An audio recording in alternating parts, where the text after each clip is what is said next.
کہ اچھا کھانا کھاؤں گا لا کر دیا, اور پھر فخر سے کہو گے کہ امام صاحب کو ہم نے کھلایا ہے.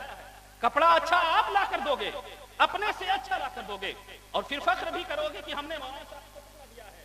گاڑی آپ خرید کر لاؤ گے, مسجد کے دروازے پر لے کر جاؤ گے, کہو گے مولانا صاحب قدم رکھ دو, گاڑی بابر تک ہو جائے گی. کماؤ تم زیادہ, دنیا دار ہو, لیکن عزت زیادہ ہمیں ملے گی, اس لیے کہ ہم اپنے بچوں کو عالم بنائیں گے. کون عالم ہے, کون عالم ہے جو کسی وقت سمجھتا ہے؟ مجھے بتائیں نا. یہ 5,000 10,000 میں کام کرنے والے علماء, ان کے کپڑے آپ سے بہتر ہیں, ان کا مینٹیننس آپ سے بہتر ہے. کیا ان کے بچوں کی تعلیم و تربیت ہے؟ کیا ان کے بچے آوارہ ہوتے ہیں؟ کیا ہمارے بچوں کی شادیاں نہیں ہوتی؟ کیا ہمارے گھر نہیں بنتے؟ یا ہم چھپروں میں رہتے ہیں؟ ہم ہر طرح سے اچھی زندگی گزارتے ہیں, لیکن ایک جو سب سے بڑی دولت ملتی ہے کیا ہے پتہ ہے آپ کو؟ آپ کو کبھی نہیں ملے. اگر آپ دین سے دور ہیں نا, آپ کو کبھی نہیں ملے گی. دعوے کے ساتھ کہتا ہوں, آپ جوانی میں ہی بغیر سلیپنگ پیلز کے نہیں سو سکتے. ہم بوڑھے ہو کر بھی چین سے سو سکتے. پیشاب پڑھ کے جب سوتے ہیں نا تو فجر نہیں آتا. سمجھ رہے ہیں؟ یہ دولت آپ کو کبھی نہیں ملے, اس لیے کہ آپ کو دین پر اعتماد نہیں ہے. رب نے فرمایا الا بذکر اللہ تطمئن القلوب, دلوں کا اطمینان تو اللہ کے ذکر سے. تو آپ بھی اپنے بچوں کو عالم بنائیے. اللہ کے رسول نے جو کہا کہ عالم بن جاؤ یا اپنے بچوں کو عالم بناؤ, یہ صرف مولویوں کے بچوں کے لیے نہیں تھا, یہ صرف غریبوں کے بچوں کے لیے نہیں تھا. آج اگر کوئی مسلمان کہتا ہے کہ ہم غریبی کی وجہ سے اپنے بچوں کو نہ پڑھا سکتے, آپ گھبرائیے گا نہیں کہ کون سا موضوع تھا, کون سا موقع ہے, کون سی بات کر رہے ہیں. میں نہیں دیکھتا اور اس بات کو میں نہیں مانتا کہ موقع کون سا ہے, میں صرف یہ دیکھتا ہوں کہ تو آج ہمارے بچوں کی تعلیم بہت بڑا مسئلہ ہے. آج اگر کوئی مسلمان یہ بات کہتا ہے کہ ہم غریبی کی وجہ سے اپنے بچوں کو نہیں پڑھا سکتے, تو اس سے بڑا جھوٹا کوئی نہیں. ہندوستان میں بہت ساری قومیں بستی ہیں, مجھے بتاؤ مسلمانوں سے زیادہ مواقع کس کے پاس ہے؟ اگر ایک غیر مسلم ہے تو اس کے پاس صرف اسکول بورڈ, عیسائی ہے, کرسچن ہے یا پنجابی ہے, کوئی اور دوسرے مذہب کا ماننے والا ہے, تو اس کے پاس صرف ایک چانس ہے, اسکول بورڈ. لیکن مسلمان وہ واحد قوم ہے جس کو اسکول بورڈ بھی ملتا ہے, مدرسہ بورڈ بھی ملتا ہے. تم انٹر کر لو, ادھر مدرسہ میں پڑھتے پڑھتے مول بھی کرو, دونوں کو برابر چانس دیے جاتے ہیں. ان سب کے باوجود بھی اگر کوئی مسلمان یہ پڑھتا ہے نا کہ میں غریبی کی وجہ سے نہیں پڑھ سکا, میں اس کو دعوت دیتا ہوں, آؤ, ایک نہیں, 100 نہیں, 1000 نہیں, 1,00,000 بچے لے آؤ. یہ علماء اہل سنت تشریف فرما ہیں, تمہارے بچوں کو فری میں تعلیم دیں. اور صرف اسی پر بس نہیں, بلکہ میں دعوے کے ساتھ کہتا ہوں, تم اپنے سب سے اچھے بچے کو ہندوستان کے سب سے اچھے اسکول میں بھیج دو, اور تم اپنے سب سے ناکارہ بچے کو مدرسوں کے حوالے کر دو. واللہ وہ کچھ بنے نہ بنے, لیکن تمہارا جو سب سے ناکارہ بچہ ہوگا ہم اسے امام بنا.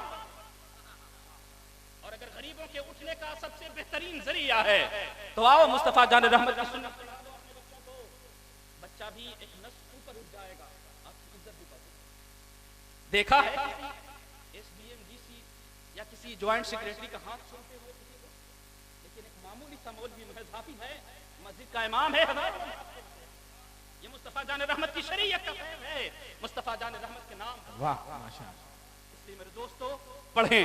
اور ایک اس حوالے سے ایک آخری جملہ کرنا کہ اگر آپ مدرسے میں نہیں بھی پڑھیں, آپ اسکول میں پڑھیں, لیکن پورا پڑھا. یہ بات جو میں کہہ رہا ہوں شاید کوئی نہیں کہے آپ کو, پورا پڑھا, پورا پڑھا.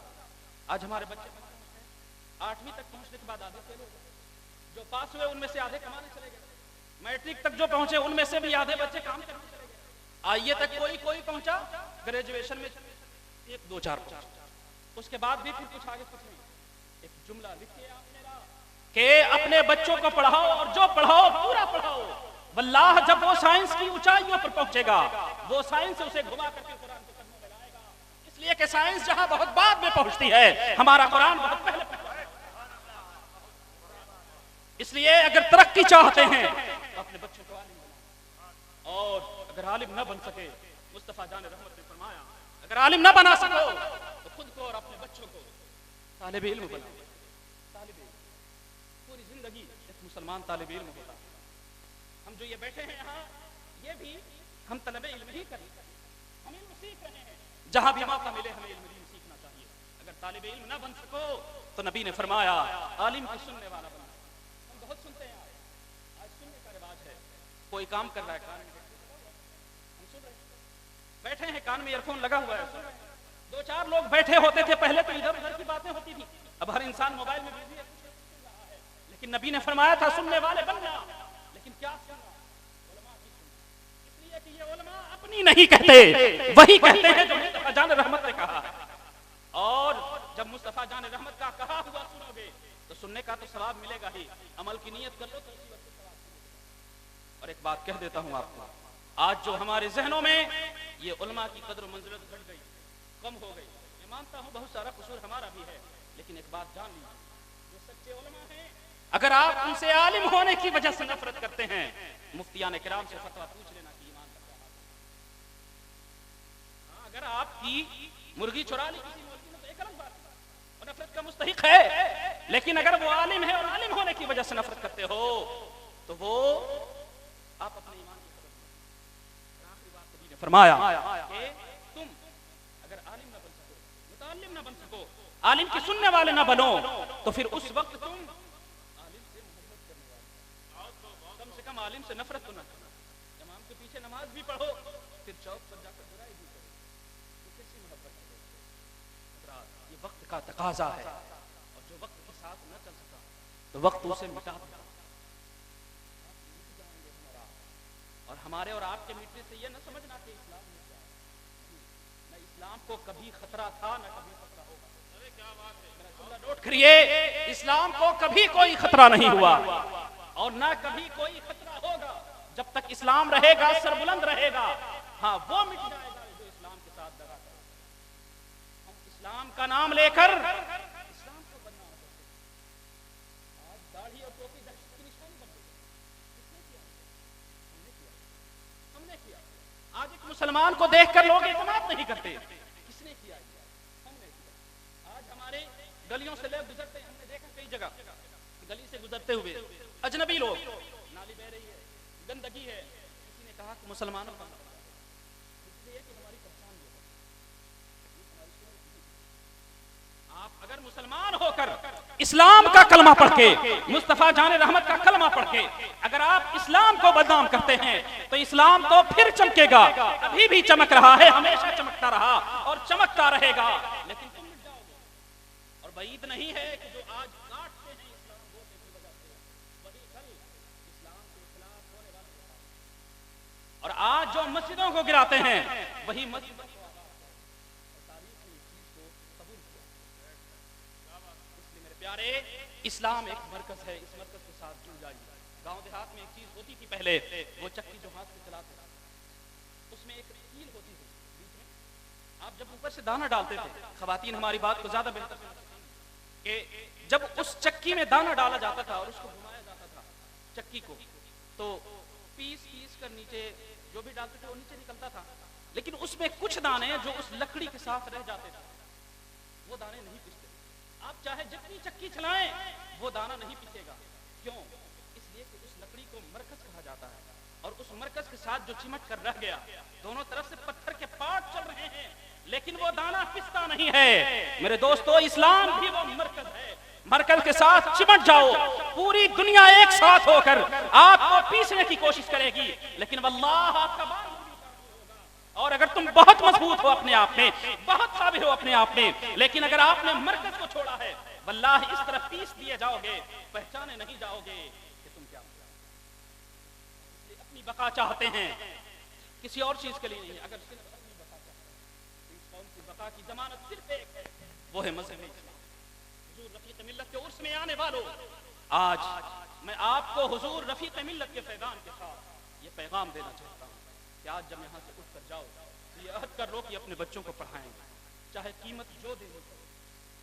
آج آپ نے گاڑی خریدنے کے لیے زمین بیچ دیا, اچھا گھر بنانے کے لیے لوگوں نے زمینیں بیچی ہوں گی, لیکن کیا کوئی تم میں سے ایک بھی ایسا بندہ ہے جو یہ بتا سکے کہ ہم نے اپنے بچوں کی تعلیم و تربیت کے لیے زمین بیچ دی ہے, پلاٹ بیچ دیا ہے؟ نہیں بیچا ہوگا. میں کہتا ہوں اگر زمین بیچنی پڑے, گھر بیچنا پڑے, اپنے آپ کو بھی گروی رکھنا پڑے تو رکھ دو, لیکن اگر آپ نہ پڑھائے تو یہ آنے والی نسلیں تمہیں معاف نہیں کرنے والی ہیں. تاریخ پیارے اسلام کے دامن کے ساتھ اسلام ہی سب کچھ ہے بلا خلاف۔